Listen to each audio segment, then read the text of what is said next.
Blade Runner is both widely considered one of the best science fiction films ever made and perhaps the best adaptation of famed science fiction author Philip K. Dick's works. This second distinction is odd because it is not rigorously adapted from its source novel, Do Androids Dream of Electric Sheep, and original screenwriter Hampton Fancher has claimed not even to care for Dick's book, but merely being interested in making a film about androids. Despite this, the film captures the spirit of Dick's original novel in a number of key ways, and despite Fancher's screenplay being rewritten by David Peoples under the supervision of director Ridley Scott, it contains several scenes from Dick's novel almost verbatim. The film's status as a classic was also not instantly won. The film received mixed reviews and was considered a financial disappointment. Further complicating things is the release of multiple versions of the film that occurred when it was released on home video. The version Ridley Scott wanted was tampered with by the studios, who forced the inclusion of an annoyingly on-the-nose voiceover narration and a different ending, as well as cutting some of Scott's favorite scenes.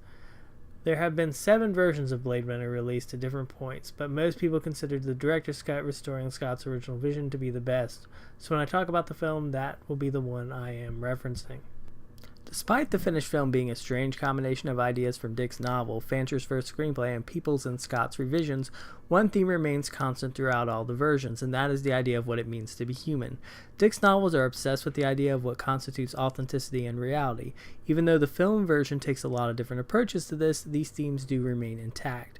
Both the film and novel address the idea that Rick Deckard, the main character, might be an android. Existing in a future where society has been devastated by a nuclear war, androids have been created for purposes of labor and animals are rare. This creates an existential crisis for many human beings, since androids can reason as well as humans, and sometimes better, and this is previously the main criterion that humans have based their humanity. Though it is not drawn as explicitly in the movie as it is in the book, human beings have previously defined themselves as human in contrast to animals. However, since androids have an intellectual capacity at or greater than a human, human beings now define themselves in contrast to androids. It is the thing they have more in common with animals, the ability to feel empathy, that defines them. So in this world, the owning of live animals is the ultimate status symbol. The film keeps this theme in the background, but is very explicit in the book. In the book, Deckard's whole point of hunting androids down is to have enough money to buy a real live animal. Androids can appear as human at first, and some are even sophisticated enough to fool people for long periods of time, so many humans fear they might be secretly an android. In both the book and movie, this happens with Rachel, an android Deckard is asked to test with his empathy test. Though the relationship between Rachel and Deckard plays out completely differently in the book and movie versions, the scene where Deckard questions her and the questions he asks are almost identical in both versions. Rachel is an android who has been implanted with the memories of a real human, and when she finds out these memories are false, she is horrified. This results in Deckard being attracted to her in both the book and movie because her predicament is his worst secret fear. This theme plays into what has been explored in the films Ex Machina and AI Artificial Intelligence, and I have discussed in my 2 previous videos. Ex Machina deals with the question of how real intelligence is defined, with the machine exhibiting artificial intelligence when our only frame of reference is human consciousness. In this way, we would design artificial intelligence to mimic human beings as closely as possible, but their consciousness would always be fundamentally different. How can the difference between a machine that is pretending to feel and actually feeling be ascertained? That is playing out in Blade Runner, and the human beings are also starting to question whether their own feelings and consciousness are real.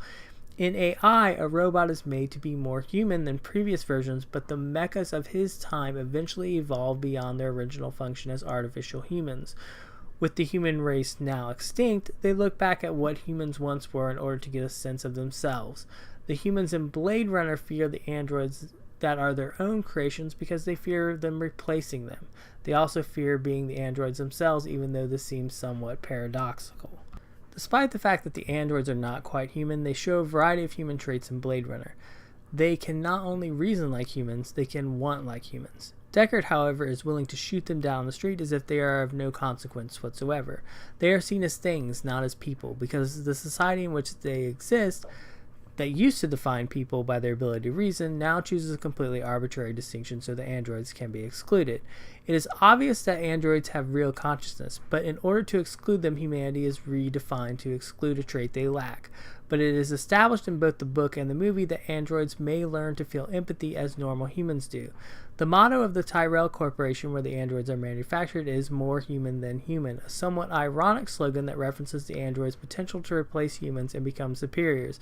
It is fear of the androids that leads to the humans to treat them like objects and as not fully human, which makes their morality no better than any form of slavery. The reason the androids have a limited lifespan is because the humans fear their ability to learn. In this way, it is not that the androids are incapable of empathy, but they are denied the chance to learn it. It is because of his own lack of empathy and detachment that Deckard is able to hunt them so efficiently. To him, a lack of empathy is an asset in his chosen profession, but it's also the thing that makes him fear he might secretly be an android. Both the book and movie have a character that serves as his foil. In the book, named J.R. Isidore, and the movie J.F. Sebastian.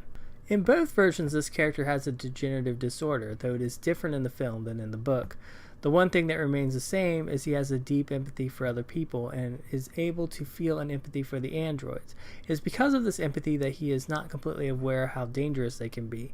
He accepts them as beings like himself and makes friends with them with ease.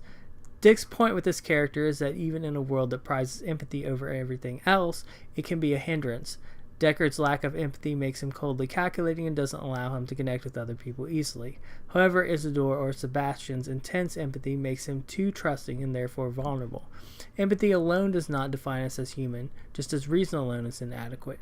Dick's point is human beings define their humanity by what they consider to be the other, in opposition to the thing they fear. This is ironically one of the worst qualities of human beings, and is neither a product of reason nor empathy. The androids themselves do not feel the desperate need to define themselves in order to exclude what they fear, they only want to live, and this way they might actually be more human than human.